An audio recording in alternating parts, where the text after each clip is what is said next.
بخاری رحمۃ اللہ تعالی علیہ، جنہوں نے صحیح بخاری احادیث کی کتاب لکھی ہے اور قرآن کے بعد اس کتاب کا درجہ ہے، اتنی بڑی انہوں نے کتاب لکھی بخاری شریف،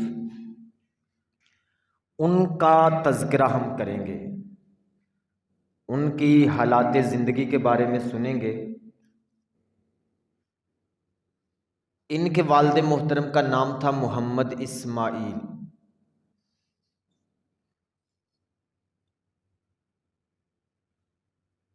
وہ فرماتے ہیں کہ میں نے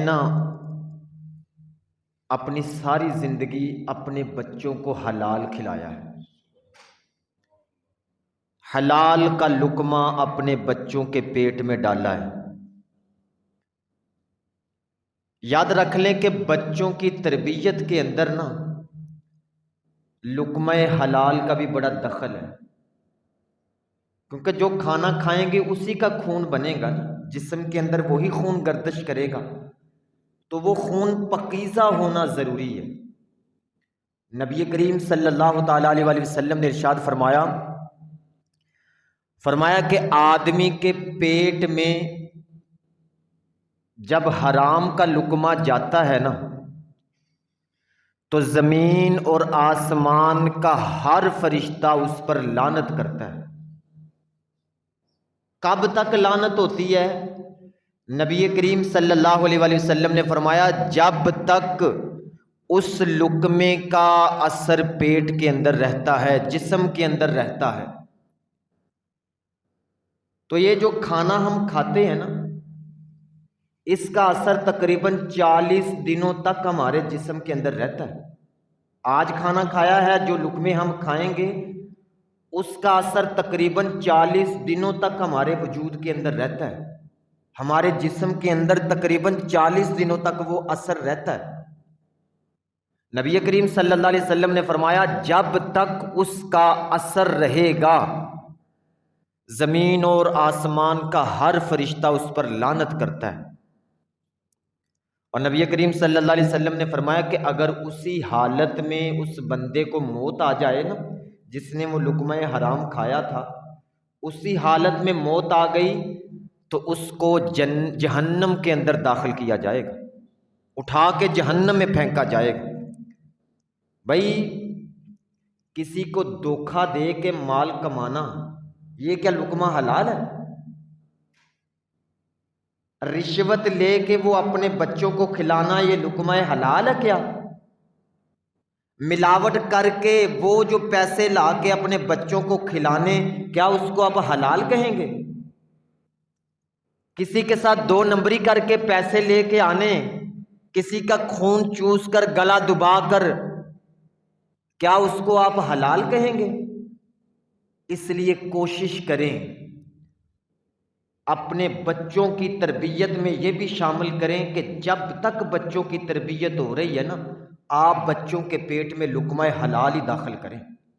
کوئی بھی لقمہ ایسا نہ ہو کہ جو حرام ہو اور وہ ہمارے بچوں کے پیٹ کے اندر چلا جائے، کبھی بھی ایسے نہیں ہونا چاہیے۔ تھوڑا کھلا لیں، ضروری نہیں ہے کہ لمبے لمبے پروگرام ہی کرنے ہیں، تھوڑا کھلا لیں، کم کھلا لیں، لیکن لقمہ حلال جانا چاہیے پیٹ کے اندر، لقمہ حلال جانا چاہیے۔ امام بخاری رحمۃ اللہ تعالی علیہ، ان کے والد محترم فرماتے ہیں جب ان کے انتقال کا وقت آیا ان کے والد محترم کے جب انتقال کا وقت آیا، آپ فرمانے لگے میں نے جتنا بھی مال چھوڑا ہے جتنا بھی مال پیچھے چھوڑ کے جا رہا ہوں، فرمانے لگے اس میں 1 پیسہ بھی حرام کا نہیں ہے، 1 پیسہ بھی حرام کا نہیں ہے۔ اور پھر فرمانے لگے بلکہ 1 پیسہ ایسا بھی نہیں ہے جس میں حرام کا شبہ بھی ہو، حرام کا شک و شبہ بھی ہو۔ فرماتے میں نے اپنے مال میں سے کوئی پیسہ ایسا نہیں چھوڑا۔ اس لیے یاد رکھیں جب تک زندگی ہے بچوں کے پیٹ میں حلال کا لقمہ داخل کریں، ان کو حلال کھلائیں، حلال تھوڑا کھلا لیں، حلال کھلائیں۔ امام بخاری رحمۃ اللہ تعالیٰ علیہ، ان کے والد محترم نے اس انداز سے ان کی تربیت کی۔ اور پھر ابھی امام بخاری چھوٹے تھے، ان کے والد محترم کا انتقال ہو گیا تھا، اور ماں نے ان کی پرورش کی، ان کو سنبھالا، ان کی خدمت کی، پرورش کی، بڑا کیا۔ ان کی والدہ کہتی ہیں کہ جب تھوڑے سے بڑے ہوئے نا تو ان کی آنکھوں کی بینائی چلی گئی تھی۔ امام بخاری رحمۃ اللہ تعالی علیہ بھی تھوڑے سے بڑے ہوئے تو آنکھوں کی بینائی چلی گئی۔ اب ماں نے نا رو رو کے دعا کرنا شروع کی، رو رو کے۔ یاد رکھ لیں، ماں سے دعائیں لینی چاہیے۔ کوئی ایسا کام نہ ہم سے ہو جائے کہ ہماری ماں ہمیں بد دعا دے،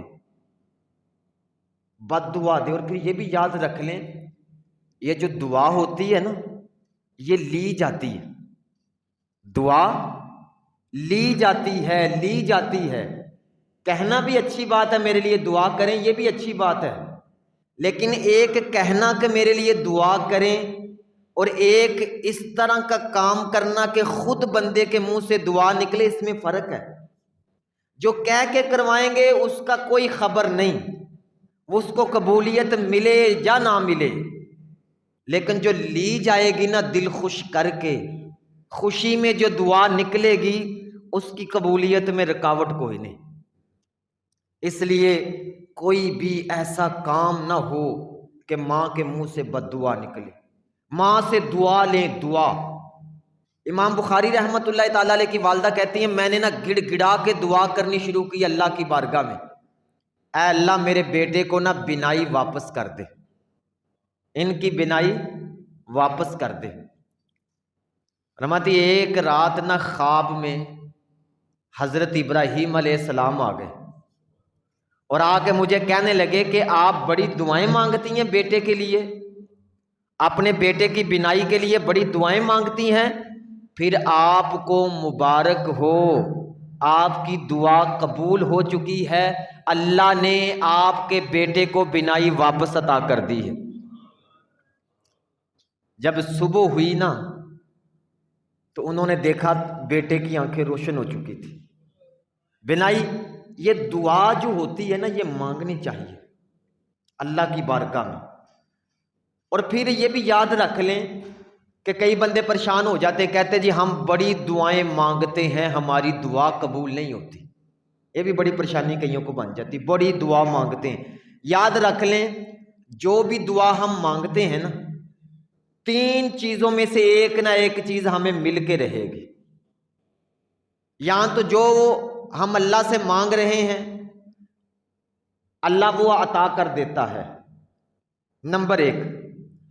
اگر وہ اللہ عطا نہ کرے جو ہم نے دعا مانگی ہے تو پھر اس کے بدلے میں ہوتا یہ ہے کہ اللہ اس دعا کے بدلے میں بندے کے گناہوں کو معاف کر دیتا ہے، گناہ معاف ہو جاتے ہیں۔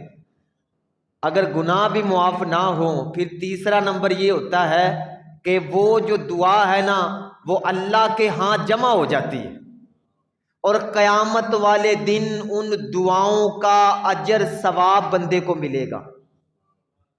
اور نبی کریم صلی اللہ علیہ وسلم نے فرمایا، قیامت والے دن جب بندے کو وہ جو دنیا میں دعائیں مانگی تھی نا، ان دعاؤں کا جب اجر ملے گا نا، ثواب ملے گا، اس وقت بندہ تمنا کرے گا کہ کاش دنیا میں میری کوئی دعا قبول ہی نہ ہوئی ہوتی، اتنا بڑا اجر ملے گا، اتنا بڑا ان دعاؤں کا۔ بندہ تمنا کرے گا، کاش، نبی کریم صلی اللہ علیہ وسلم نے فرمایا بندہ تمنا کرے گا، وہ قیامت والے دن ثواب دیکھ کے تمنا کرے گا کہ کاش دنیا میں میری کوئی دعا قبول ہی نہ ہوئی ہوتی۔ اس لیے دعا قبول نہ ہو تو پریشان نہ ہو، مایوس نہ ہو، اس کی بارگاہ میں مانگتے رہیں، گڑ گڑا کے مانگیں، رو رو کے مانگیں۔ دیکھیں نا، بچہ اپنی ماں سے مانگتا ہے کہ نہیں مانگتا؟ پیسے مانگتا ہے، جو چیز کی ضرورت ہوتی ہے، اگر ماں نہ دے تو وہ کیا انداز بناتا ہے جی؟ ضد کرتا ہے، روتا ہے، آخر کار ماں کو ترس آ ہی جاتا ہے، وہ جو مانگ رہا ہوتا ہے نا بیٹے کو دے دیتی ہے ماں۔ تو اللہ والا کیا فرماتا ہے؟ فرماتا ہے کہ میں تو اپنے ہر بندے سے 70 ماؤں سے زیادہ پیار کرتا ہوں۔ وہ ایک ماں کی کیفیت دیکھیں، اللہ فرما رہا ہے میں 70 ماؤں سے زیادہ اپنے بندوں سے پیار کرتا ہوں۔ اس لیے دعا قبول نہ بھی نہ ہو، چھوڑنی نہیں مانگنی، اور گڑ گڑا کے تسلی سے دعا مانگا کریں، تسلی سے رو رو کے اس کے حضور دعا مانگیں۔ اگر نہ بھی قبول ہوگی تو قیامت کے دن ثواب تو ملے گا ہی، وہ تو ضائع نہیں نہ ہوگا۔ اس لیے دعا مانگنی چاہیے۔